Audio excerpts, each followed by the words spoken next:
இன்றைக்கி நம்ம ஓசிடி அப்படின்னு சொல்லிட்டு ஒரு மனநோய் பற்றி தான் பேசியிருக்கோம். ஓசிடினா என்ன அப்படின்னு நீங்கள் யோசிக்கலாம். ஆனால் நம்மில் பல பேருக்கு இந்த நோயால் பாதிக்கப்பட்டிருப்பாங்க. இந்த நோயை பற்றி நான் சொன்னால் உங்களுக்கு புரியாது.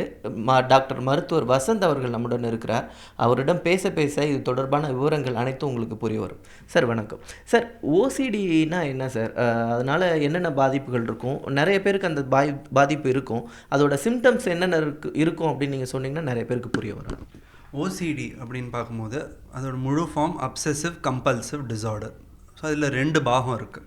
முதல் பாகம் நம்மளோட தோணல்கள், நம்ம ஏற்படக்கூடிய எண்ணங்கள் திருப்பி திருப்பி ஒரு விஷயம் தோண ஆரம்பிக்கும் போது அந்த ஒரு விஷயத்து பேர் அப்சஷன் அப்படின்னு சொல்லுவோம். அதை குறைக்கிறதுக்கு நம்ம செய்ய வேண்டிய ஒரு ஃபிசிக்கல் ஆக்டிவிட்டி ஏதாவது திருப்பி செஞ்சுட்டே இருக்கோம்னா அது பேர் கம்பல்ஷன். ஒரு உதாரணத்துக்கு என்னோட கை சுத்தமாக இல்லை அப்படிங்கிறது ஒரு தோணல். எவ்வளோ தடவை சுத்தம் பண்ணாலும் இல்லை ஏதோ ஒரு அழுக்கு இருக்குது, இல்லை கிருமிகள் இருக்கும் அப்படிங்கிற ஒரு தோணல் திருப்பி திருப்பி வரதுனால ஒருத்தர் 50 தடவை 60 தடவை கையில் ரத்தம் வர அளவுக்கு கை கழுவ ஆரம்பிச்சிருவாங்க. ஸோ அந்த மாதிரியான அது பேர் கம்பல்ஷன். ஸோ இது ரெண்டும் ஒருத்தருக்கு இருக்கும்போது அப்சசிவ் கம்பல்சிவ் டிஸார்டர் அப்படிங்கிற நோய் பற்றி தான் சொல்லுவோம். அப்படி சார் இது என்னென்ன சிம்டம்ஸ் இருக்கும் சார்? இப்போது நீங்கள் கை கழுவுறது ஒரு எடுத்துக்காட்டாக சொல்லிட்டீங்க. இப்போ நார்மலான வீட்டில் இருக்கிறவங்க சரி, அலுவலகத்தில் இருக்கிறவங்களும் சரி, என்னென்ன மாதிரியான விஷயங்களை ரிப்பீட்டடாக பண்ணுவாங்க சார்? 1 சுத்தம், 2 செக்கிங். இப்போ ஒரு விஷயத்தை பூட்டணுமா இல்லையா அப்படிங்கிறத திருப்பி திருப்பி பார்க்குறது, ரெகுலராக ஆர்டராக வைக்கிறது. இப்போது ஒரு புக்ஸ்லாம் இருக்குன்னு வைங்க, இல்லை உங்கள் மேஜையில் சாமான்கள்லாம் ஒரு பர்டிகுலர் ஆர்டரில் தான் இருக்கணும்.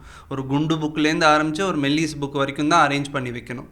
இல்லை எடுத்த சாமான் அந்த பர்டிகுலர் இடத்துல இப்படி ஒரு திசையில் தான் அதை வைக்கணும், வேறு மாதிரியான மாற்றவே கூடாது. எவ்வளோ வருஷங்கள் ஆனாலும் அவங்களோட டேபிள் அலுவலகத்தில் அந்த மாதிரி தான் இருக்கணும் அப்படின்னு ரொம்ப கட்டாயமாக இருப்பாங்க.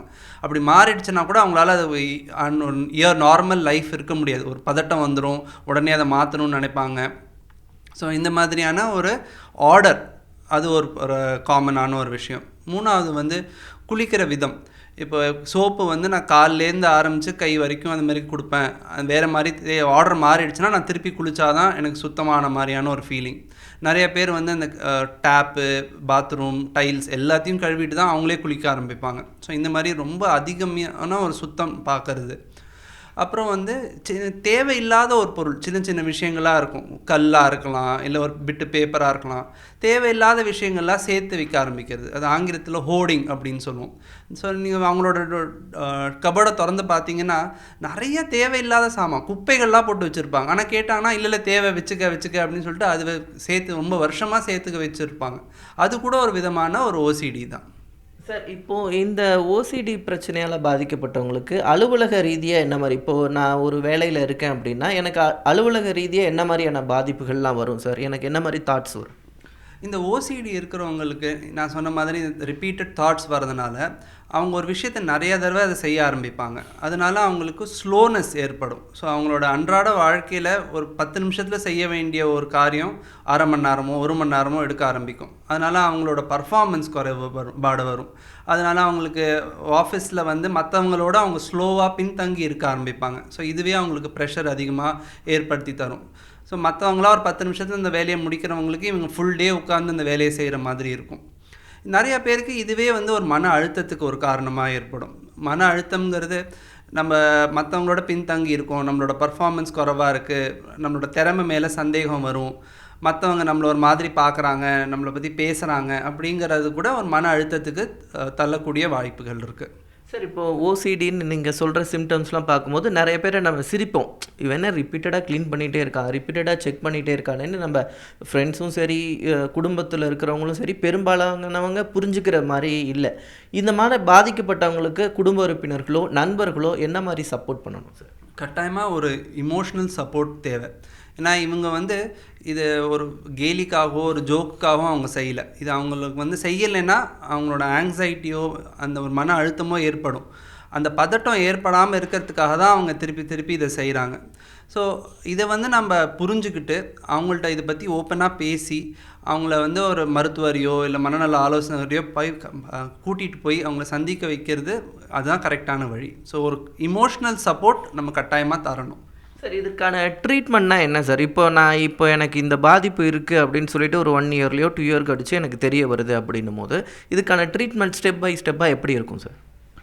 ஃபஸ்ட்டு வந்து இந்த நோயில் என்ன ஒரு இம்பார்ட்டன்ஸ்னால் அந்த பேஷண்ட்டே உணர ஆரம்பிச்சிருவாங்க. இதுமாரி எனக்கு இந்த நோய் இருக்குது, ஒரு விஷயத்த நான் திருப்பி திருப்பி செய்கிறேன், இது எனக்கு செய்ய பிடிக்கல, ஆனாலும் இது செய்யலைன்னா என்னால் பீஸ்ஃபுல்லாக இருக்க முடியல அப்படிங்கிறத அவங்க உணர ஆரம்பிப்பாங்க. அந்த உணர்வு வந்த உடனேயே மனநல மருத்துவரை மீட் பண்ணாங்கன்னா அது என்னங்கிறத நம்ம டிசைட் பண்ணிவிட்டு டயக்னோசிஸ் ஓசிடி அப்படின்னு ரீச் ஆகிட்டோம்னா இதுக்கு நிறைய மருந்துகள் இருக்குது. மருந்து கொடுக்கும்போது படிப்படியாக இந்த எண்ணங்கள் குறைஞ்சு அவங்களால இயல்பு வாழ்க்கைக்கு திரும்ப முடியும். இந்த மருந்துகளோடு சேர்த்து கவுன்சிலிங், தெரப்பி இதெல்லாமும் சேர்த்து கொடுத்தா ஓசிடிக்கு கம்ப்ளீட் ரிகவரி பாசிபிள். சார், இப்போது இந்த ஓசிடியால் பாதிக்கப்பட்டவங்களுக்கு குடும்ப வாழ்க்கையிலும் சரி, அலுவலக வாழ்க்கையிலும் சரி, ஒரு தெளிவான முடிவு எடுக்க முடியாத சூழல் ஏற்படுமா? என்ன மாதிரியான அவங்க மனநிலை எப்படி இருக்கும் சார்? இந்த பதட்டம் இருக்கிறதுனால கட்டாயமாக அவங்களால ஒரு தெளிவாக இருக்க முடியாது. ஏன்னா ஒரு டிசிஷனும் அவங்க ஒரு ப்ராசஸ், அவங்க ஒரு ஃபார்மேட் வச்சுருப்பாங்க. அந்த ஃபார்மேட் மூலமாக தான் அவங்களால அது ப்ராசஸ் பண்ண முடியுமே தவிர ஒரு இமீடியட்டான ஒரு டிசிஷனோ இல்லை எடுக்கிறதுல பயம் ஏற்படக்கூடிய வாய்ப்புகள் இருக்குது. ஸோ இந்த மாதிரியான அவங்களுக்கு இந்த எண்ணங்கள், இந்த அவங்களோட ஆக்ஷன்ஸ், அவங்களோட தாட்ஸ் அவங்களோட வாழ்க்கையை, அன்றாட வாழ்க்கையை டிஸ்டர்ப் பண்ணுது அப்படின்னு அவங்களுக்கு உணர ஆரம்பிக்கும் போது உடனே ட்ரீட்மெண்ட் எடுத்துக்கிட்டாங்கன்னா நல்லது. சார், இது யாரை குறிப்பாக பாதிக்கும்? ஏன்னா நம்ம சொல்லலாம், இப்போது சிசோஃப்னியா, ஹார்ட் அட்டாக் இப்படி நிறைய பிரச்சனைகள் இருக்குது. இதெல்லாம் ஒரு குறிப்பிட்ட பிஹேவியர்ஸ் பண்ணுறதுனால வருது அப்படின்னு நம்ம சொல்கிறோம். இதுக்கு ஏதாவது அது மாதிரி காரணங்கள் இருக்கா? இது எதனால் வருது சார்? இது குறிப்பிட்ட காரணம் அப்படின்னு சொல்ல முடியாது. இது வந்து பயாலாஜிக்கல், சோஷியல், சைக்கலாஜிக்கல் இந்த மாதிரி நிறைய ரீசன்ஸ் ஒன்று சேரும்போது தான் ஓசிடிங்கிற ஒரு கான்செப்ட் ட்ரிகர் ஆகும். ஸோ குறிப்பிட்ட இந்த குறிப்பிட்ட நபர்களுக்கு இது வரும் அப்படிங்கிறது கிடையாது. ஏஜ் வைஸ் பார்த்தோம்னா கூட இது பெரும்பாலுமே எப்போ வேணால் வரலாம். பட் நிறைய இன்சிடென்ட்ஸ் பார்க்குறது வந்து ஒரு late adolescence to mid life வரைக்கும் இருக்கிற ஏஜ் குரூப்பில் ஃபஸ்ட்டு டைம் இந்த ஓசிடி சிம்டம்ஸ் வரதுக்கான வாய்ப்புகள் அதிகமாக இருக்குது. நன்றி சார். இந்த ஓசிடி அப்படின்ற ஒரு மனநோய் ஒரு நகைப்புக்குள்ள விஷயம் இல்லை. அது சமூகத்தாலேயும் குடும்பத்தாரையும் ஒருங்கிணைத்து அதுக்கு ட்ரீட்மெண்ட் கொடுக்கலாம் அப்படின்னு சொல்லிட்டு மருத்துவர் வசந்த் நம்மிடம் தெரிவித்திருக்கிறார். ஒளிப்பதிவாளர் மார்ட்டினுடன் செய்தியாளர் ரகுவரன்.